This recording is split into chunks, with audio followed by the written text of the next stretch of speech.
whether the government has confirmed with the European Union that the ban will stand in Northern Ireland. It is certainly the government's intention that the ban. It is certainly the government's intention that the ban will apply in Northern Ireland, because I think it's very important that young people all over the United Kingdom are protected in the way in which the bill seeks to do. Before we come to Prime Minister's questions, can I welcome in the gallery the Honourable Speaker of the Parliament of the Republic of Fiji and the Chairman of the Parliament of Ukraine. Members will also know that today marks the 4th anniversary of the death of our friend and colleague Sir David Amos, who was murdered in his Southend West constituency in 2021. Sir David was a long-serving Member of Parliament, respected and liked by members across the House, dedicated to his constituency. We remember him fondly. We come to Prime Minister's questions. Tom Rutland. Question number 1, Mr. Speaker. Prime Minister. Thank you, Mr. Speaker. As you've just said, today marks 4 years since the horrific murder of Sir David Amos. Sir David was much loved across the House, kind and generous, and I know it was a huge loss to many members opposite. May he rest in peace. As we remember Sir David and our friend Joe Cox, of course, I want to take this opportunity to condemn unequivocally the death threats made against the honourable member for Clacton. I know the House will welcome the justice that has been done. Whatever our disagreements, we are all parliamentarians, and I won't stand for violence or threats against our democracy. Mr. Speaker, on that point, may I update the House on the China spy case? I'm deeply disappointed by the outcome. We wanted to see prosecutions. Mr. Speaker, I know just how seriously, rightly, that you take these matters. National security will always be the first priority of this government, and we will always defend against espionage. In recent weeks, there have been baseless accusations put about by the party opposite. Let me set out the facts. The relevant period was when these offences took place.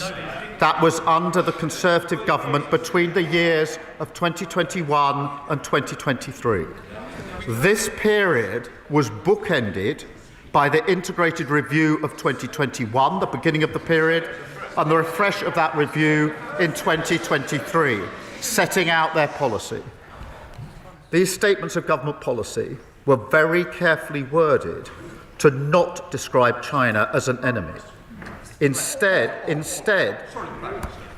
Stewart, somebody who is on the Speaker's panel, I've told once before, should know better. Do not question my judgment. I thought it was important that the Prime Minister tells this House first rather than somewhere else. So please, this is very important to me and very important to the House. I take it seriously, so I don't need any more side comments. Prime Minister. Thank you, Mr. Speaker. The review of 21 and the refresh of 23 were very carefully worded to not describe China as an enemy. Instead, they stated increased national security protections where China poses a threat, and that the then government would engage with China to leave room open for constructive and predictable relations.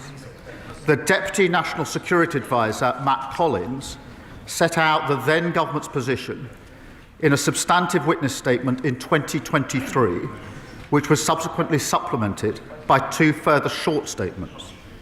The Cabinet Secretary assures me that the DSNA faithfully set out the policy of the then Tory government. I know firsthand that the DSNA is a civil servant of the utmost integrity, and those opposite who worked with him, I'm sure, would agree with that assessment. Under this government, no minister or special advisor played any role in the provision of evidence. I can't say what the position was of the previous government in relation to the involvement of ministers or special advisors. If the Leader of the Opposition knows the answer to that question, and I suspect that she does, I invite her to update the House. Last night, the Crown Prosecution Service clarified that, in their view, the decision whether to publish the witness statements of the DSNA is for the government. I therefore carefully considered this question this morning. and after legal advice, I have decided to publish the witness statements. Given the information contained, we will conduct a short process, but I want to make clear I intend to publish the witness statements in full. Let me say this. To be clear, had the Conservatives been quicker in updating our legislation, a review that started in 2015, these individuals could have been prosecuted and we would not be where we are without. I'm happy to answer any questions on this. Mr. Speaker, this morning I had meetings with ministerial colleagues and others. In addition to my duties in this House, I shall have further such meetings later today. Thank you, Mr. Speaker. Last week I visited Rayner, a world-leading provider of cataract solutions based in Worthing, a winner of this year's King's Award for Enterprise Innovation and a fantastic employer of local apprentices. So can I welcome the government's ambition to get 2/3 of our young people into an apprenticeship, further education or university, and ask the Prime Minister what he will do to ensure that every young person in East Worthing and Shoreham has the skills they need to thrive? Thank him for his question. We want a country where young people are supported, where the quality of teaching is raised and every skilled apprentice is valued and respected. We've set a new target of 2/3 of young people to be in apprenticeships or university. That will smash the glass ceiling and renew our country. Mr. Speaker, we've supported this with record £3 billion budget for more apprenticeships, more technical colleges and guaranteed training, apprenticeship or work for all 18 to 21-year-olds. The opposition, Kemi Badenoch. Mr. Speaker, thank you for marking 4 years since the terrible murder of Sir David Amess. I know that the whole House will want to join me in remembering our former colleague. He is very much still in our hearts and minds. The way he died reminds us that the security of members and this Parliament is paramount. So it concerns us all that the case against 2 people spying on members of this House has collapsed.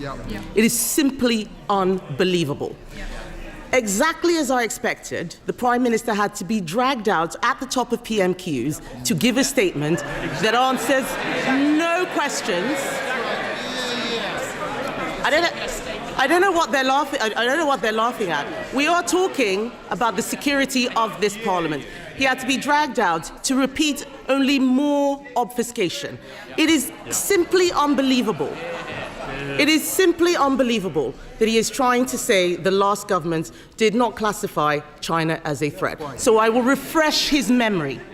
In 2021, the previous government's integrated review described China as the biggest state-based threat to the UK's economic security. In 2024, the Minister for Security said from that dispatch box that China poses a threat. But let's leave aside the government.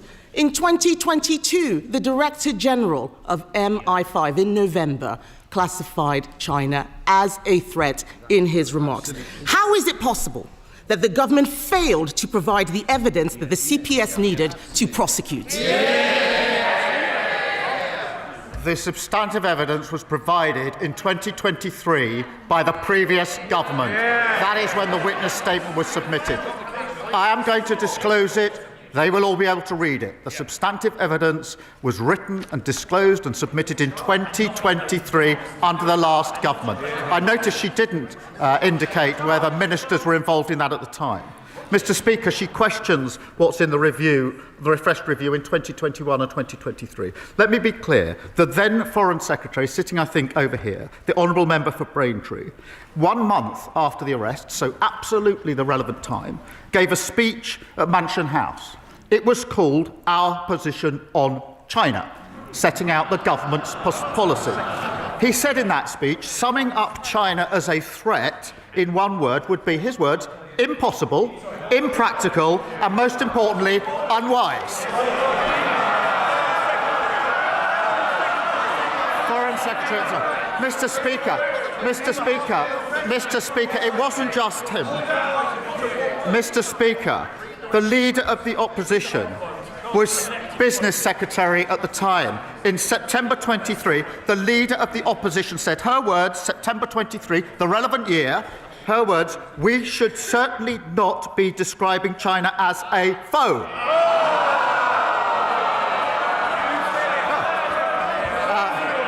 It's worth looking up the word foe in the dictionary, Mr. Speaker. She went, Mr. Speaker, it doesn't end there, Mr. Speaker.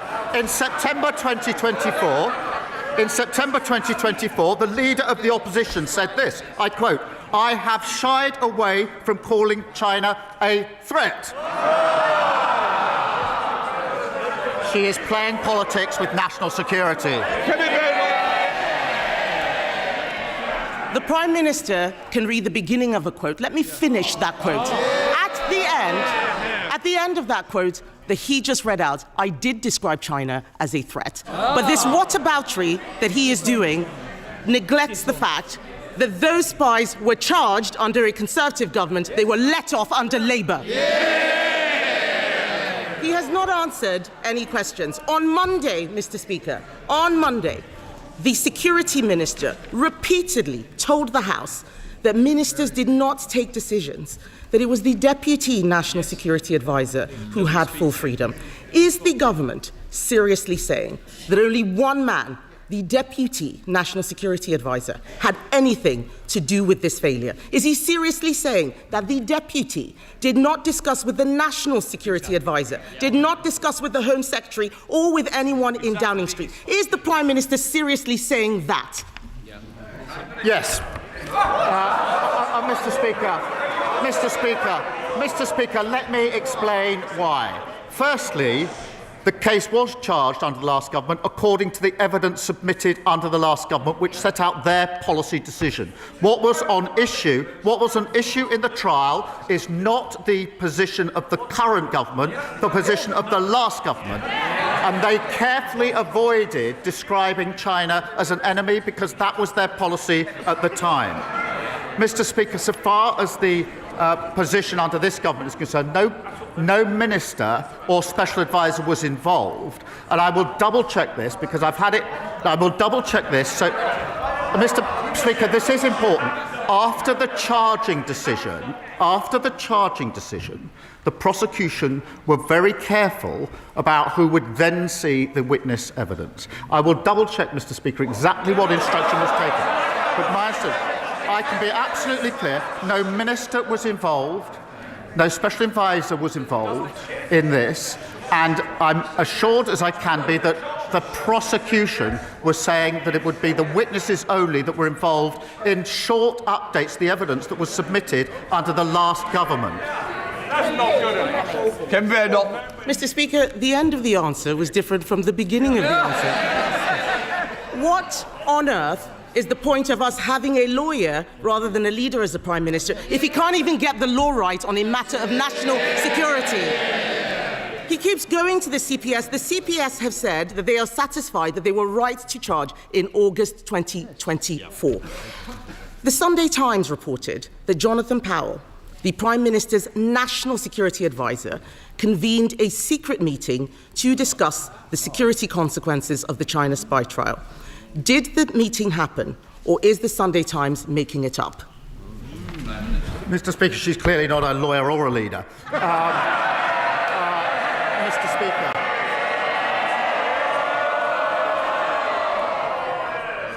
The problem for her is I do actually understand the law. I know what's got to be proven. I've also looked at the evidence. Was put in under the last government in relation to this case. There was a meeting in September. That did not involve the National Security Advisor discussing the evidence in any way, nor, Mr. Speaker, one further piece of evidence. The final statement in this case was submitted in August 2025. There was no further submission of evidence, one way or the other, after any discussion in September. This is a red herring, a completely scurrilous allegation made by the Leader of the Opposition.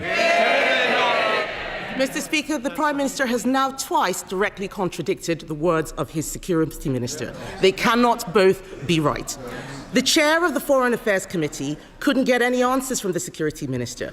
The CPS said that they were satisfied that the decision to charge the case in April 2024, not August, in April 2024 was correct on the basis of where the law stood at that time. This is a matter of fact. It is not a matter of what the previous government had thought. It is not a matter of it not meeting a legal test. It did. Something must have changed when the charges were brought and when the case collapsed. The charges were brought under us, the case collapsed under them. Can the Prime Minister tell us what changed and what collapsed the case? Mr. Speaker, I've said I will publish the witness statements in full. The whole House will then see exactly what was set out in 2023 in the substantive witness statement and exactly what was set out in the 2 supplementary witness statements, and she will then realise what she's just said is entirely baseless. Kemi Badenoch. Mr. Speaker, the CPS has said in the clearest terms that this prosecution was dropped because this government did not provide the statement they expected. Why should we believe a man who at the last Prime Minister's questions said he had full confidence in the best friend of a convicted paedophile? Forgive us if we don't trust a word he says. This all stinks of a cover-up. Given his statement earlier, will the Prime Minister publish today not just the government witness statements, but also the meeting minutes and all of the correspondence that he had with the CPS?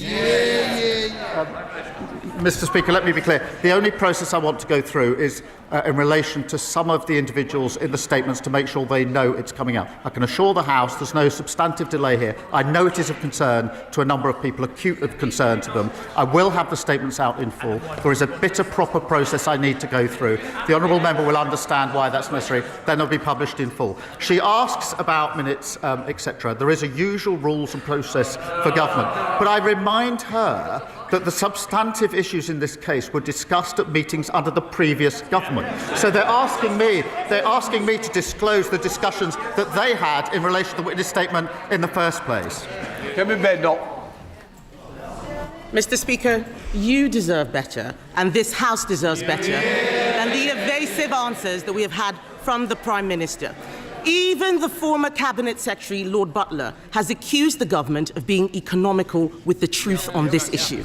The Prime Minister can't tell us why Jonathan Powell had a secret meeting which the Security Minister said he had no involvement in the case. He can't tell us why his government did not provide evidence that China was a threat. I suspect those statements won't prove it either. He's blaming his civil servants. He's blaming the media. He's blaming the last government. He cannot explain why he could not see this case through. He should have seen this case through. And let me be clear, Mr. Speaker, about what has happened. A serious case involving national security has collapsed because this government is too weak to stand up to China. And if the Prime Minister cannot protect the members of this House, what does that say about his ability to protect this country? The case did not proceed because the policy of the past government did not meet the test that was necessary. That is the long and the short of it.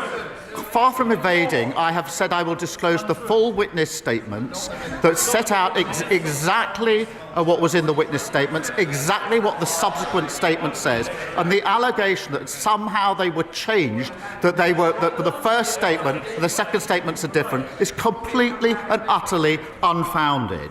Mr. Speaker, it's a pathetic spectacle. Instead of taking responsibility for the fact they failed to update the law so this case could actually be the review, Mr. Speaker, 2015 was the review into the legislation. They took 8 years to change the law. Had they done that more quickly, this case would have proceeded. It was their failure, and they're just slinging mud. Meanwhile, we're getting on, Mr. Speaker, with renewing our country, new planning reforms, online hospitals for waiting lists, new opportunities for young people. Labour's building a better future. They can't even come to terms with their past. Thank you, Mr. Speaker. Derby is a city on the up, but unfortunately this last year we've been devastated by knife crime. Nasty Tory austerity decimated frontline policing, and we're now paying the price for that. At my regular city centre safety summits, the message is clear: to turn the page, we need action and not words. Can the Prime Minister update my constituents on what action this government is taking to make sure all our residents, our visitors and our workers can enjoy our city centre safely? Well, Mr. Speaker, I thank him for his question. As he will have heard at our conference, we had Pooja Kanda there, who I've met a number of times. Her son Ronan was fatally stabbed, and I'm proud that we've delivered, Mr. Speaker, Ronan's law to tackle the sale of ninja swords, and we've also banned zombie knives and strengthened controls for online knife sales. I pay tribute to his work setting up the City Safety Summits. Daisy Cooper, Deputy Leader of the Liberal Democrats.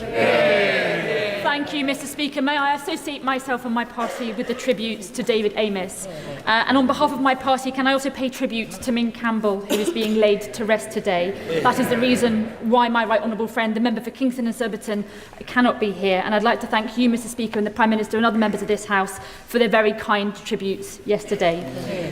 We welcome the new level of transparency from the Prime Minister, and we will scrutinise those witness statements closely, but it is clear there are still many questions to be answered, including questions from Hong Kongers, Mr. Speaker, because Hong Kongers in St Albans and across the UK have settled in our communities after they have fled repression at the hands of the Chinese state. But now they see a British government that wants to make it harder for Hong Kongers to settle here permanently, that refuses to impose targeted sanctions on Chinese officials who put bounties on Hong Kongers' heads, that is refusing to rule out a Chinese super embassy and is failing to tackle Chinese espionage. Mr. Speaker, Hong Kongers are starting to ask whether the Prime Minister is trading away their security and safety in our communities for a cosier relationship with Beijing.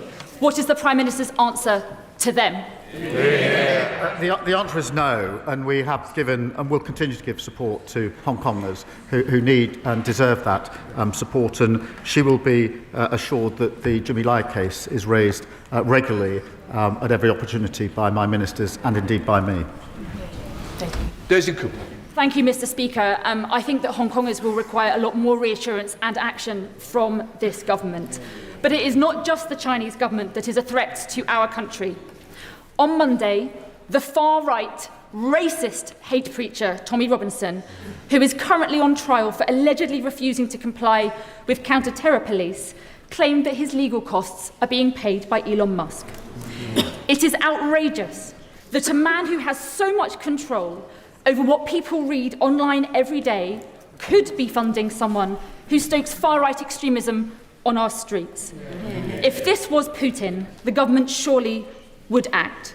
So will the Prime Minister commission the security services to assess the threat that Elon Musk poses to our democracy and recommend measures to this House that we can take to stop it? Well, I can tell her we do look across the board at threats to our democracy and must continue to do so. I won't comment on the particular case given the state of legal proceedings. Alex Backham. Thank you, Mr. Speaker. Next year marks the 75th anniversary of the Battle of Imjin River, where the 29th Infantry Brigade's last stand prevented the capture of Seoul during the Korea War. That hill is now called Gloucester Hill, as a proud testament to the incredible bravery of one of those battalions, our glorious Gloucesters. Will the Prime Minister join with me in calling for a commemoration for the glorious Gloucesters and all those who fought to defend democracy, liberty and freedom in South Korea? Well, I join my honourable friend in marking the heroism and sacrifice of the 29th Infantry Brigade, an enduring example, Mr. Speaker, of the bravery of all our armed forces. I know Defence Ministers would be happy to discuss commemorating their courage. Our debt to armed forces undermines our commitment to veterans, including delivering homes for heroes, a new network of veteran support centres backed with £50 million. Liz Saville Roberts. Ahead of his party conference, the Prime Minister told the BBC he wasn't sure whether he'd campaign in Caerphilly for the by-election on the 23rd of October. This is an important by-election in Wales. Well, there's just over a week to go and he hasn't shown his face there yet. So what's the problem, Mr. Speaker? Is it his party decision to close 10 libraries in the community? Cuts to disability support? Or perhaps it's the fact that even the council leader resigned from the Labour Party and is calling on people to support Plaid Cymru. Well, Mr. Speaker, she leaves out of account that we provided £21 billion, the largest ever settlement for Wales. And what did she do? What did she do? She voted against it, if you can believe it. I noticed, whilst we're on the question of money, she's accepted figures this week showing independence would cost every Welsh person £7,000. They should be honest about the cost to the people of Wales of their policies. Thank you, Mr. Speaker. For the past year, I've been campaigning for a new SEND school to open at the Osprey Quayside on Portland. As it stands, there are far too few specialist school places for children with SEND in my part of the world, so local families urgently need to see this school open its doors. A new school here would provide around 70 new places for local children. So given the urgent need to get this school finally up and running, will the Prime Minister commit to working with the Department for Education and Dorset Council to ensure that a SEND school opens on Portland without further delay? I thank my honourable friend, and I know just how important this school is to parents and children in his constituency, and share his determination to fix the broken SEND system. That's why we've boosted investment in SEND to £12 billion, Mr. Speaker, to put new facilities and tailored support in place for children who've been long failed. We want decisions taken swiftly, and I'll ask the Schools Minister to update him in relation to the particular school. Sir Julian Smith. Speaker, family farms in North Yorkshire and across the UK are increasingly worried about the tax changes coming up next year. We really need the next generation of these family farms to keep farming for our national food security. SEND Tax has produced an excellent detailed academic report proposing a number of compromise amendments and changes that would both deliver to the government and protect the family farm. I realise he cannot comment about the budget, but could I ask him and the Chancellor to look at this report as they prepare for the end of November budget? Well, I agree with him that food security is national security. I do believe our reforms strike the right balance and enable investment in public services to rural communities that they rely on. I do thank him for drawing my attention to the report. He's right to do so. What really matters is increasing the year-on-year profitability of our farmers, and that's why the former president of the NFU is leading a review for us on farm profitability. We're also delivering, Mr. Speaker, a 25-year farming roadmap, boosting export opportunities through the EU and US trade deals, backed by £11.8 billion in the budget for farming. Ben Goldsborough. Mr. Speaker, as many honourable members know, I am currently being treated for stage 2C skin cancer. I'm responding well, but only because it was caught early and because I've had the very best of NHS care. Not everyone is so fortunate. Zoe Panayi, a 26-year-old from the Isle of Wight, was told her mole was harmless. She had it removed privately, but proved to be malignant. She tragically died in 2020. Her family, Charlie and Eileen, in the gallery today, have shown extraordinary courage, working with my honourable friend, the member for the Isle of Wight West, and me to campaign for Zoe's law. Compulsory testing of all moles to be removed. Will the Prime Minister meet with us and Zoe's family to discuss how we can make this a reality? Well, on behalf of the House, can I wish my honourable friend the very best for his recovery? I know this is a deeply personal campaign for him, a campaign that's also supported by my honourable friend for the Isle of Wight West. Can I send my deepest sympathies and pay tribute to Zoe's family who are with us today. Their bravery is staggering, and I share their determination to improve cancer survival rates. That's why we're investing billions to see earlier diagnosis, faster treatment of cancer, and developing a national cancer plan. In relation to a meeting, yes, of course, we will get that set up. And if the family are available and it's convenient, and I don't know whether it is, I will ask the Health Minister to meet them later on today, or at the earliest opportunity if that's not convenient, so they can have that discussion. Bedford. Thank you, Mr. Speaker. Business confidence has fallen for 5 consecutive quarters. And Rix has said there is significant concerns in the housing market. Now, the Prime Minister could inject some confidence back into the economy. He could help working families get onto the housing ladder. And he could even simplify the tax affairs for his cabinet if he adopted the policy advocated by the Leader of the Opposition in scrapping stamp duty on residential properties. Now, will the Prime Minister at least commit that he won't be raising property taxes in his nightmare before Christmas budget? Mr. Speaker, we're certainly not going to be following the Leader of the Opposition. She unveiled what she called her golden economic rule, I think it was. That involves, on the one hand, £47 billion of spending cuts. That's a fifth of the NHS budget, with not a shred of detail about where the money would come from. The Institute for Government said it was on shaky foundations. More unfunded tax cut, more austerity for public services. They haven't listened and they haven't learned. Sam Rushworth. Thank you, Mr. Speaker. Between 2021 and 2023, 41 mental health patients in the care of Tees-Esk and Weir Valley NHS Trust lost their lives, leading to a damning report by NHS England and calls from my constituents for a public inquiry. And it's not just historic, my surgeries are still filled with harrowing stories of failure. Will the Prime Minister join my calls, therefore, for a public inquiry to get to the bottom of what went wrong and to rebuild confidence with new, more appropriately sized local NHS mental health trusts which are fit to serve our constituents? Well, my honourable friend has been a strong advocate for his constituents on this issue. The Health Secretary has met the families affected by these failures twice, I think, this year to hear their stories. And I want to be clear that what happened to their loved ones is unacceptable. The Health Secretary is currently considering the best way forward so the families will get the answers that they deserve. It's right that they receive any update first, but I can assure him that we'll provide that update just as soon as we're able to do so. Becca Smith.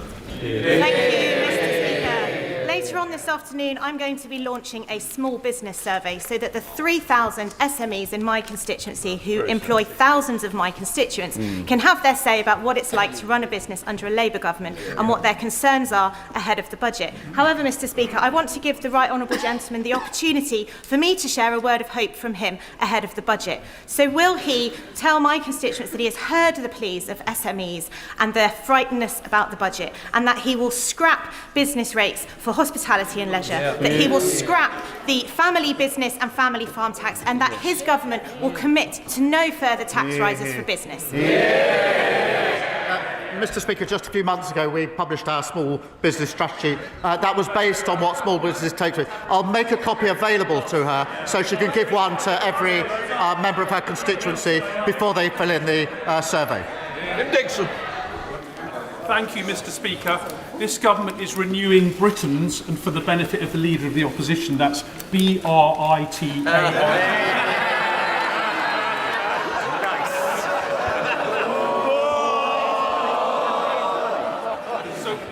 This government is renewing Britain's infrastructure after 14 years of neglect, and nowhere is this more clearly needed than in the A226 Galley Hill Road in Swanscombe in my constituency, which collapsed more than 2 years ago with no fix in sight.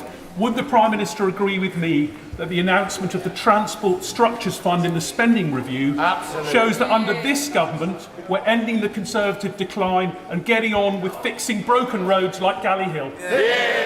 Well, he's right. The party opposite let roads crumble after years of uninvestment. We're building infrastructure that working people rely on. Mr. Speaker, that's £1 billion to repair bridges, tunnels and flyovers across the country, and £92 billion in major road and rail upgrades. Mr. Speaker, we're rebuilding Britain. They can't even spell it. Thank you, Mr. Speaker. Much like the honourable member for Bishop Auckland, my constituents are served by Tuve Mental Health Trust.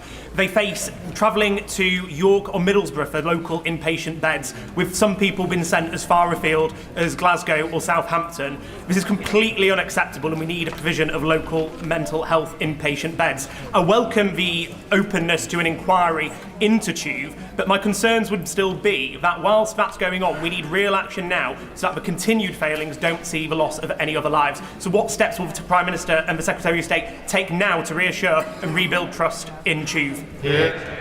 Well, I thank him for his question, and he will have heard my response, my honourable friend, a moment ago. And can I say again that what happened to his constituents is unacceptable, and we'll give the answer as soon as we can. In the meantime, he asks what is happening, and we are getting on with recruiting 6,700 additional NHS mental health staff. We're building 85 new dedicated mental health emergency departments, and we've boosted NHS spending on mental health by almost £700 million. Thank you, Mr. Speaker. Can I thank the Prime Minister for his strong words at our party conference, calling for unity at a time when many feel our country is divided and rightly calling out racism. As a second-generation immigrant born in this country, people like me and so many of our constituents have every right to be here.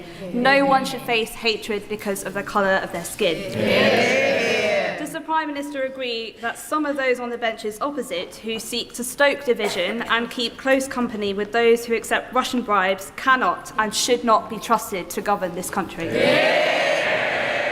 Mr. Speaker, she captures the choice between us as a country. Either we can give in to division or come together as a country and renew our country. This is Hate Crime Awareness Week. And in the past fortnight, we've seen the horrific terror atrocity in Manchester and a despicable arson attack on the mosque in Peacehaven. I want to be clear as Prime Minister. I am proud to lead and to serve this beautiful, tolerant and diverse country. An attack on one of us is an attack on all of us. Susan Murray. Thank you. Mr. Speaker, Calithia Studios in Mid Dumbartonshire is a prime example of a business doing everything the government asks. The owner of this beauty salon and her 3 employees each earn less than £30,000 a year. Yet the business will pay the government over £36,000 for the year in VAT, employers' national insurance and pension contributions. Does the Prime Minister think it's fair the hard-working owner who is providing jobs and training on the high street contributes more to the exchequer than she earns in a year?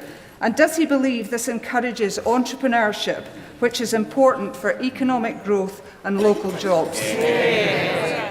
Speaker, as you will know, we protected business rates bills from inflation, extended relief at 40% with new permanent lower rates set on and introduced for retail, hospitality and leisure. And as part of our small business plan, we're providing £3 billion so that lenders can offer more loans to small businesses. We're of course introducing the most significant package on late payments, a real issue for small businesses, and reforms that are bigger than anything in the last 25 years. Whitby. Thank you, Mr. Speaker. Can the Prime Minister update the House on the government's elections bill?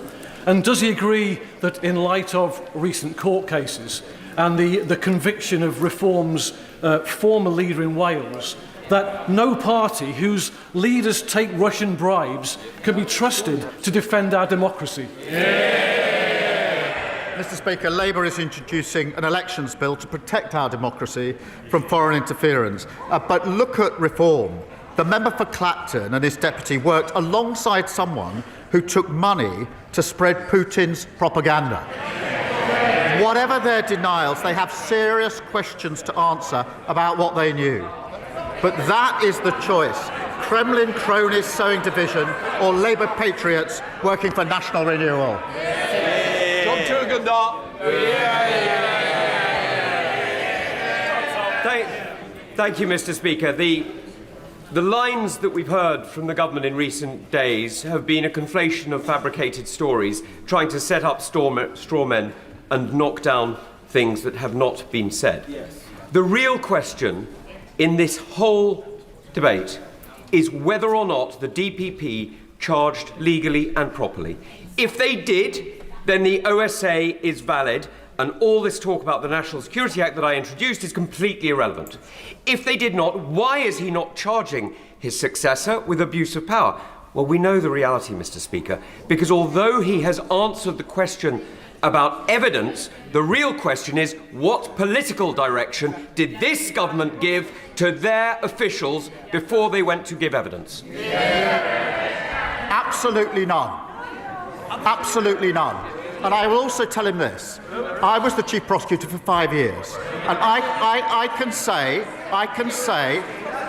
in that 5 years, which included 3 years under the coalition government, when we were taking difficult decisions on MPs' expenses, not once was I subjected to political pressure of any sort from anyone. That is the tradition in this country. It's a proud tradition. It's one I uphold as Prime Minister, just as I upheld it when I was Director of Public Prosecution. Point of order, Mr. Speaker. Point of order, James Clough. Thank you, Mr. Speaker. On a point of order, in the statement that the Security Minister made earlier this week, and then again in answer to a question, I have been misquoted, and the misquote, I think, is significant. It has been said that I, in a speech at Mansion House, said that describing China as a threat was impossible, impractical, and most importantly, unwise. The quote was that describing China as one word, or our policy in one word, is impossible, impractical, and most importantly, unwise. And, Mr. Speaker, in that speech, I went on to say that our policy first, we will strengthen our national security protections wherever Beijing's actions pose a threat to our people or prosperity. And I finished by saying, and when there are tensions with other objectives, we will always put our national security first. How can I get redress for this misquote, Mr. Speaker? Do you want to come back? No. What I want to say is, look, you put it on the record. It is there now for all to see. I will now leave it at that stage. That completes Prime Minister.